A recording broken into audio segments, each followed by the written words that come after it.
désadaptation que crée une vie toujours en marche. Dans ce contexte, le passé et l'avenir ne sont pas prioritaires. Seul le présent compte.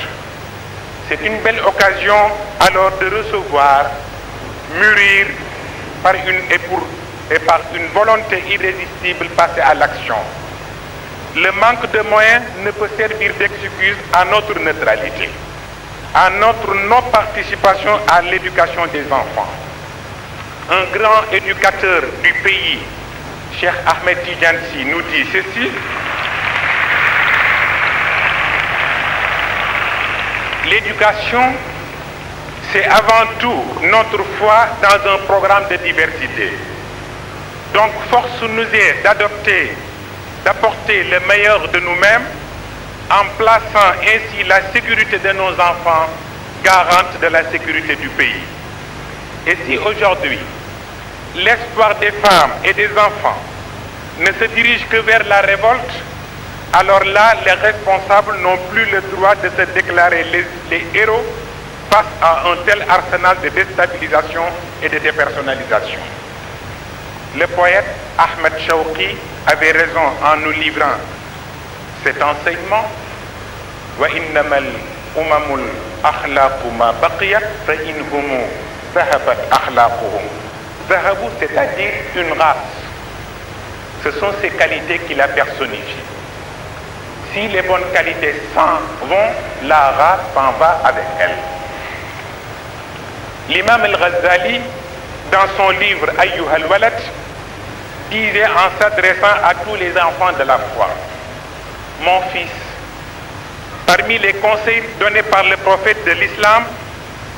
on trouve cette sentence: lorsqu'un homme a l'esprit préoccupé de soucis sans importance pour lui, c'est le signe que le Très-Haut abandonne son serviteur. Celui qui perd une heure de son existence en de recherches pour lesquelles il n'a pas été créé mérite que Dieu prolonge ses regrets. Celui qui dépasse la quarantaine sans que ses bonnes actions l'emportent sur les mauvaises, celui-là ne mérite pas la confiance de Dieu. Pour conclure, je demande à tous et à toutes de partager avec nous cette noble tâche qui nous interpelle tous, car c'est le Sénégal de demain que nous devons préparer. Le dessein est grand, certes, et les moyens font défaut, mais avec l'aide de Dieu, nous y parviendrons. Je ne termine pas, certes, sans présenter une motion de remerciement au chef de l'État, le président Abdou Diouf et de son épouse, représenté ici par le ministre délégué auprès du président de la République chargé de la condition de la femme et de l'enfant, le professeur Ndioro Ndiaye, qui a bien voulu présider cette cérémonie d'ouverture. Nous remercions aussi nos hôtes étrangers membres du Conseil supérieur de l'appel islamique pour leur aimable participation. Ces remerciements vont également aux parents des enfants et à tous les invités ici présents. Certes, une motion spéciale sera adressée aux représentants de son éminence, le cardinal Hyacinthe Thiandoum, qui a toujours s'intéressé à toutes les activités de notre mouvement Al-Moustarchidine ou Al-Moustarchidat. Nous disons à tous et à toutes, shukran lakum, un grand merci. Wassalamu alaikum wa rahmatullahi ta'ala wa barakatuh. Mbokk yi,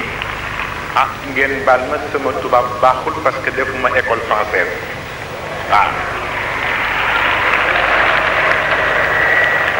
Waaye itam dañu bëggoon nekk sànne ay kaddu ndax Sénégal lañu ne, ay na am nañu dégg arab, am nañu dégg tubaab, mais am nañu yoo xam ne dégguñu ñaar yi, wolof la ñu dégg. mu mel ni bisu tey bi nag bu ñu leen waxul ni bég nañu sax ngeen xam ni bég nañu. waaw ndax it fa tabarakallahu yaakaar naa lii fi nekk tey yéen xam ngeen ni du sagu Moustarchidine sagu l'islam bi yépp la waaw waaye itam bu dee sagu l'islam bi yépp it mën nañ ni sagu Sénégal yépp la te bu ñu waxee Sénégal tudd nañu ki nga xam ni mooy njiitu réew mi ak soxnaam waaye tudd nañu it sunu kilifa diine yi nga xam ni ñoom la ñu fi am ñu nekk ci sunu kanam waaye tey ki nekk ci sunu kanam di sunu doyen nekk à la tête de la fédération des associations islamiques du Sénégal mu di Serigne Abdou Aziz Sy Junior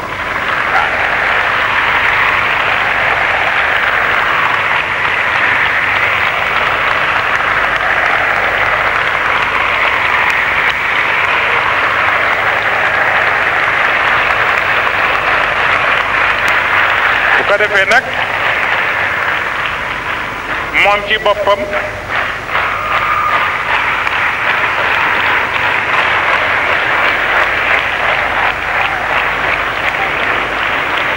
tabarakallah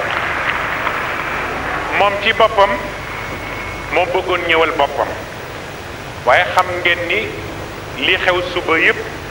ci boppam la tegu taggat ñépp ay ganam la te itam biig dafa fanaan gàmmu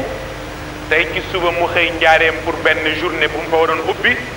ci ngoon gi léegi ñoom ñu war a dem aéroport pour jëli seen gan ñi nga xam ni ñoo desoon rawatina ki nga xam ne mooy kilifa gi mooy docteur Mouhammad Ahmad Chérif bi nga xam ne mooy secrétaire général bu appel islamique mu yabal fi nag une forte délégation ñu ñëw teewal ko fi tabarakallahu gannaaw bi nga xamee ni présidence officielle bi ki nga xam ni moo ko jiite mooy sunu ministre waaye di sunu jigéenu bopp bokk ci ñun li ñuy def saf ko mooy soxna Njooro Njaay bi nga xam ne xam ngeen ko ci sunu biir mu ngi ànd nag ak sunu ministre bopp moom itam di sunu mbokkum bopp mi nga xam ni moom itam yàgg ngeen ko ràññetle ci lépp lu ñuy def ci sunu biir mu di Serigne Lamine Diop ministre de la justice waaw ñu ngi itam ràññeeku itam kilifa gi nga xam ni moo fi teewal son éminence le cardinal Hyacinthe Thiandoum puisque ci gannaaw dafa téléphoné ci sunu centre fekkuma fa mu conversé ak xale yi pendant 25 minutes ni leen Moustapha lu ma woo ci niveau Moustarchidine bu ma fekkee ci dëkk bi jaral na ma déplacé wu ñëw fa ndax li muy def même ku nekkul jullit te nga bëgg lu baax war nga ko mën a bàyyi xel war nga ko itam encouragé waaw mu ni nag comme dafay fekk mu voyagé mais mu ngi ñaan dina am ku mu yabal mu ñëw représenté ko fi moom moo toog na la ci kaw représenté ko ñu ngi itam am teewaay bu ñu neex rëy ci ñun di ko xam ni ci setu yonent bi la bokk mu di Chérif Atqana bi nga xam ni fa tabarakallahu ci wàllu ab tariqa al qadiriya tey ñi nekk fii ñëpp fa tabarakallahu di fi yëngu moom moo nekk ci seen kanam moom itam ñun ñu yitteel ko sunu liggéey yitteel ko amul dara lu muy def te moom bu ca mënee ñëw dana ca ñëw bu mënul ñëw dana ca yónnee ay njabootam waaye tey moom moo ñëwal boppam ànd ak délégation bi mu àndal ma ñaan leen ngeen sargal ko waaw waaw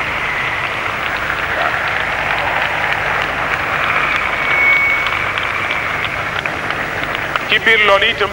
képp ku fi ñëw ci autorité bu mu mën a doon muy bu diine muy bu gouvernement wala muy jàngalekat wala muy yarkat wala muy baay wala muy ndey wala muy xarit wala muy am ni jàmm wala muy wëllëre wala muy bépp responsable ñu ngi gërëm ñëpp ñu ngi sant ñëpp ci seen teewaay ñu ngi gërëm service d'ordre yi ñu ngi gërëm itam waa presse bi la télévision waa rajo ak waa Soleil Serigne Ali Cissé mu ngi fi toog waaye itam di gërëm sunu doomu ndeyu bopp mu di Ahmed Lamine Niass bi nga xam ni moo yor journal Walfadjri waaw di gërëm itam waa presse bi ñëw nga xam ne ñoo représenté al jihad bi nga xam ni moo bokk ci ad daawa al islamiya ñëw ànd ak délégation bi ñu ngi gërëm ñëpp di ko teg ci loxo sunu collaborateur di sunu xarit am yitte di ñu taxawu ci lu mu mën a doon ma di leen ko seedeel muy ak Sayyid Miftah Abu Aïcha bi nga xam ni moo fi taxawal al jamiyya da'wa al islamiyya al alamiya fii ci Dakar waaw. bu ko defee kon nag ñu ngi leen di gërëm di leen sant xam naa li ñu fi wax yëpp di ko tekki matu ko bu dee ci arab ñi ci arab dégg nañ bu dee ci tubaab ñi dégg tubaab dégg nañ waaye bu dee ci wolof nag ma wax leen bu gàtt wax na leen ci rajo bi ni leen ki la war a donn boo xaaree ba jeexal ci ko soog a woo sa yëf dootul dem kon nag fa nga mëne nekk ci digg yëf yi te nga koy jële taf ko ci sa bopp la ngay def mu di ko gis di ko xam foo jëm mu ànd ak yow ba bu ëllëgee bu la gisatul it mën a continuer boppam kon nag xale yi ñoom la ñuy ñaan yàlla ëllëg ñoom ñu nekk ñi nga xam ne ñooy taxaw sunu place fii ci réew bi taxawu ko ci wàllu diine taxawu ko ci wàllu réew mu mel ni loolu nag ñuy ñaan képp ku fi ne ngay responsable ak anam boo ko nekkee nga jàppale ñu ci liggéey bi ba année de l'enfant nekk année boo xam ne liñ ci seen woon danañ ko ci am yàlla defal ñu ci sutura ba xale yii màgg ak jàmm yàlla def ci ñoom diine ju sell def ci ñoom yar bu rafet def ci ñoom jikko yu yiwe ba ëllëg kenn ku ci nekk mën a am fierté ci sa doom am fierté ci say njaboot kilifa yi ñu bokk yilif itam am fierté ci ñëpp ñu ngi gërëm ñëpp sànq bi ñuy wax dañu xaw a fàtte suñu mbokk sapeur pompier yi wax dëgg yàlla ci seen taxawaay ñu ngi dimbala xale yi ak waa scout musulman yi ñu ngi leen di gërëm itam directeur u stade bi ak it le ministre de la jeunesse et du sport Abdoulaye Makhtar Diop bi nga xam ne wax dëgg yàlla moom itam lépp lu ñuy def danañu ca bàyyi xel lépp lu ñu soxla ci moom mu taxaw ca comme ni nga xam ne noonu la ko ay nattangoom ñi di def kon nag ñu bañ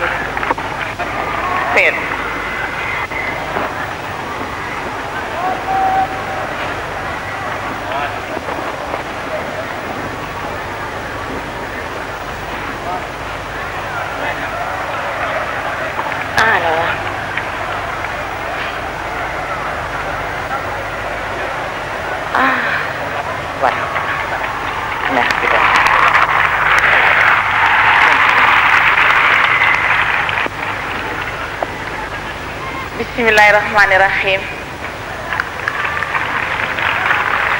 Monsieur le ministre de la Justice, garde des Sceaux,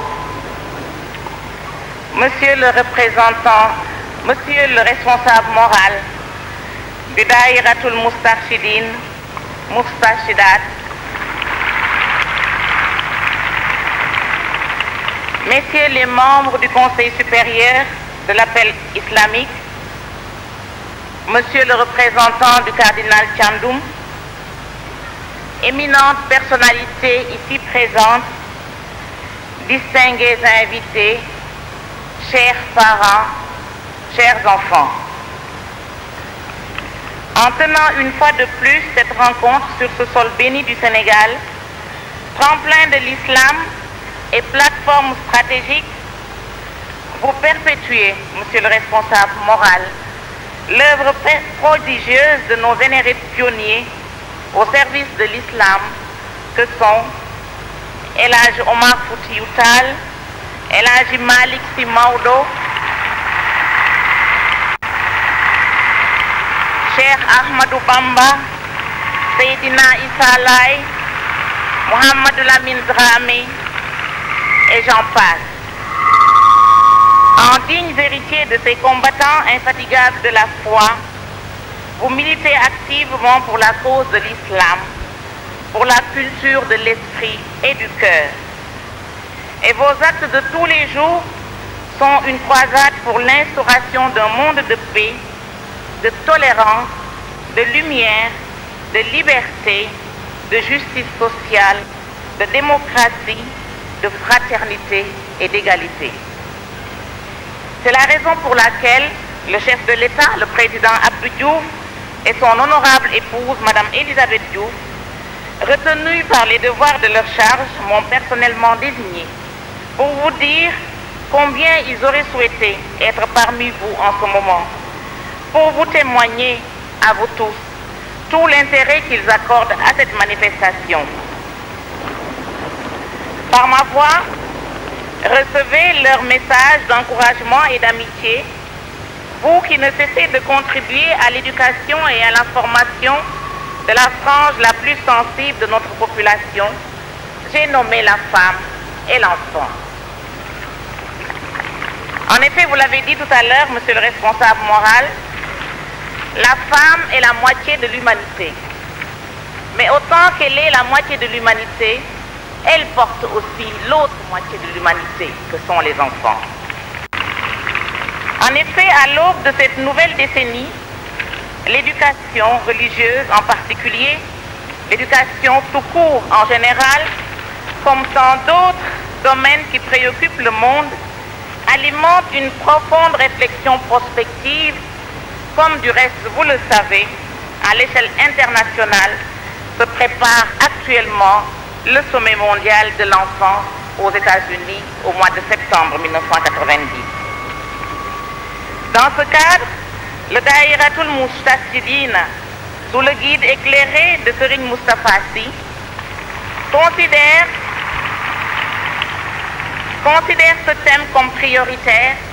et l'inscrit au centre de son programme d'activité déjà si riche en résultats et en réalisations concrètes. En effet, plusieurs séries de rencontres, tables rondes et colloques ont été consacrés à la femme musulmane et à la jeunesse, respectivement en 1987 et en 1988. 3 écoles ont été créées, dont les illustres marraines Fatima, Aïcha, Khadija ont incarné chacune les vertus rares de l'idéal musulman, à savoir la culture, l'intelligence, la solidarité et l'amitié. Vous avez également choisi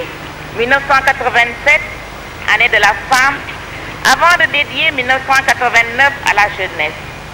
Voici que cette année 1990 est retenue par votre mouvement pour parler du rôle et de la place de l'enfant dans la société. Mieux, vous avez orienté votre programme décennal sur l'éducation, la formation et l'information selon les enseignements du prophète Mohammed, paix sur lui. En plus de votre œuvre de solidarité, vous répandez la connaissance et la bonne éducation. Ce faisant,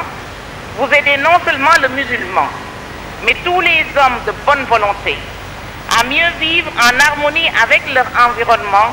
dans un monde perturbé par la crise des valeurs, comme vous l'avez si bien dit, monsieur le responsable moral. Votre action, conjuguée à celle des associations islamiques qui prolifèrent si heureusement dans notre pays, renforce l'action islamique et resserre les liens entre les pays de la Oumma islamique. En vous penchant sur les problèmes les plus significatifs dans la situation actuelle de l'islam, ici au Sénégal et dans le monde, vous jetez sans nul doute les bases prometteuses de la conférence islamique prévue ici, dans notre pays, en 1991. Cela renforce votre mouvement et assoit le Daïratul Moustachidine dans son rôle de pionnier, de cadre d'échange et de concertation dans la perspective de l'enrichissement de notre patrimoine spirituel. Définir la position de l'islam et du musulman face aux défis du monde actuel et aux grands problèmes qui secouent nos sociétés, propager la lumière qui éclaire la vie intérieure et le chemin du croyant, contribuer à la formation pour développer l'enseignement religieux, voilà le noble programme que vous réalisez, monsieur le responsable moral. Aussi, c'est pour moi un honneur et un privilège de vous transmettre l'entière satisfaction du chef de l'État, le président Abdou Diouf, qui place beaucoup d'espoir dans vos résultats et recommandations qui ne manqueront pas de renforcer sa politique en faveur des droits de l'homme, en faveur de la femme et de l'enfant singulièrement. Car, faut-il le rappeler, l'élément central de tous les messages des religions est indubitablement l'être humain. Je cite, pas de paix mondiale sans paix religieuse. Dans le monde d'aujourd'hui, c'est guidé par le même effort de volonté que les êtres humains s'efforcent d'arriver à la maîtrise technique de la nature, de la société et des phénomènes physiques et moraux, ainsi que d'explorer scientifiquement les lois régissant leur fonctionnement. Cette volonté de savoir, l'islam l'a encouragé, lui dont la signification du premier verset est, je cite, « lis », tout simplement « lis ». Et je cite, « lis au nom de ton Seigneur qui t'a créé ». Fin de citation. L'ordre du livre dans les versets précédents est suivi de l'éloge de la plume, instrument de base de la connaissance humaine. Et c'est heureux qu'au moment où le Sénégal lance son appel solennel pour l'année internationale de l'alphabétisation dédiée hier à M. Kader Fall, vous et l'islam, à travers les multiples réalisations de votre mouvement, vous apportez une vision et une explication du monde favorable à cette entreprise. Puisse le Daïratul Moustachidine, au sortir de cette manifestation, se renforcer davantage pour mieux contribuer à l'édification d'une société plus cohérente, faite de davantage de tolérance, d'un peu plus de paix, d'un peu plus de justice sociale et de fraternité. Que Allah, le Tout-Puissant, exauce toutes nos prières et guide nos pas vers l'entente et l'harmonie. Amen. Je vous remercie.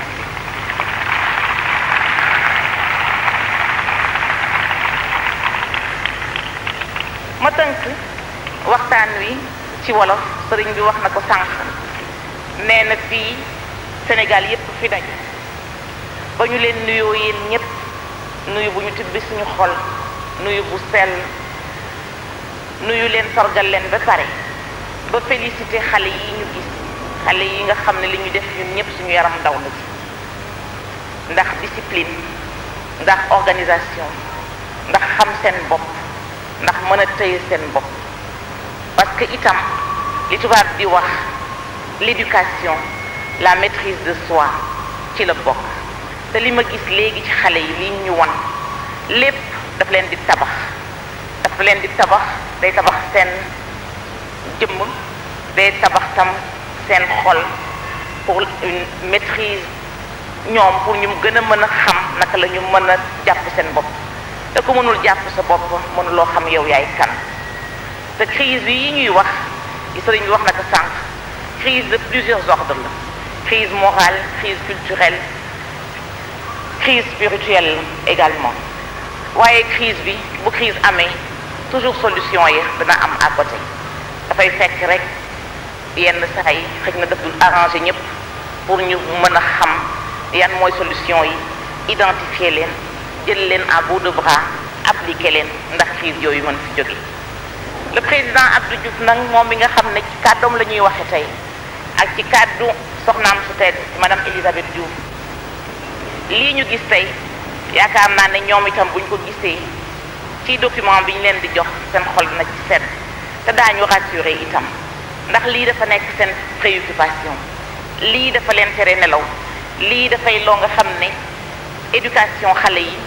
fuñ ci toll dañ ciy gëstu dañ ciy wax dañ ci joxe ay instructions dañ ci jox ordre ñoom ci seen bopp dañ ci liggéey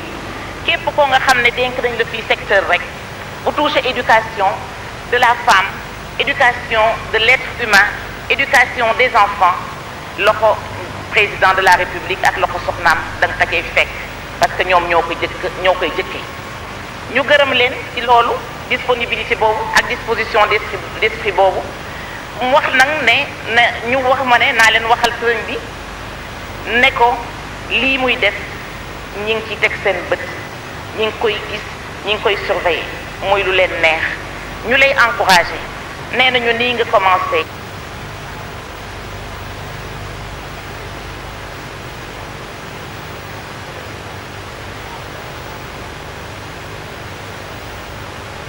jàppale leen ci programme éducatif yi ñuy tëral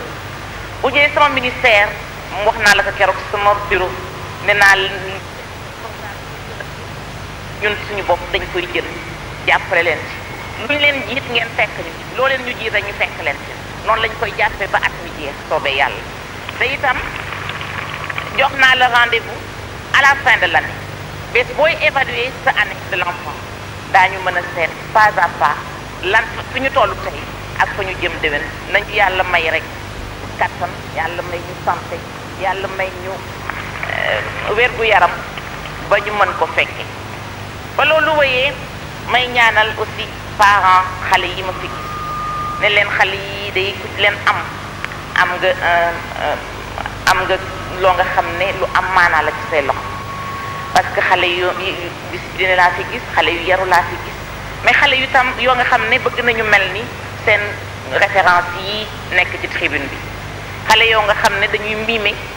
bëgg comprendre lan la ñuy xalaat lan la ñu bëgg lan la ñuy xaar ci ñoom l'essentiel li ci ëpp maanaa ci yéen la défendre yaakaar naa ne boo leen wane yoon wi rek daañ ci yegg jàmm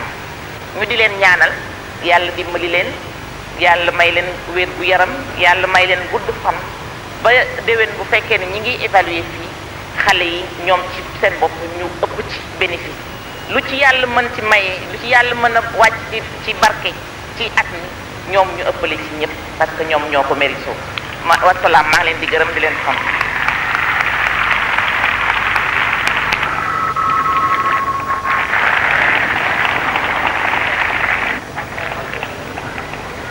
kay joxe message bi ok jaajëf madame dafa war a joxe benn message la pour xale yi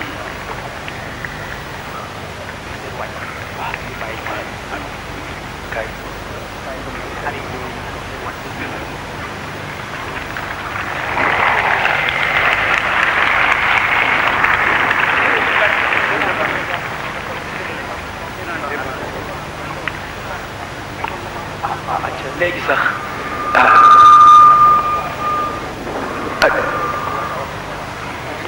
acca wax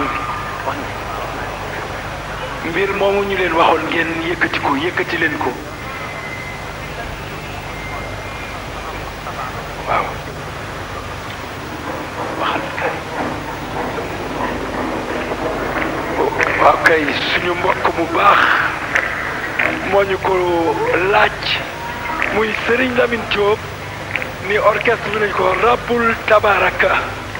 na jóg waaw te ngeen àndandoo ko nag ci suuf wax dëgg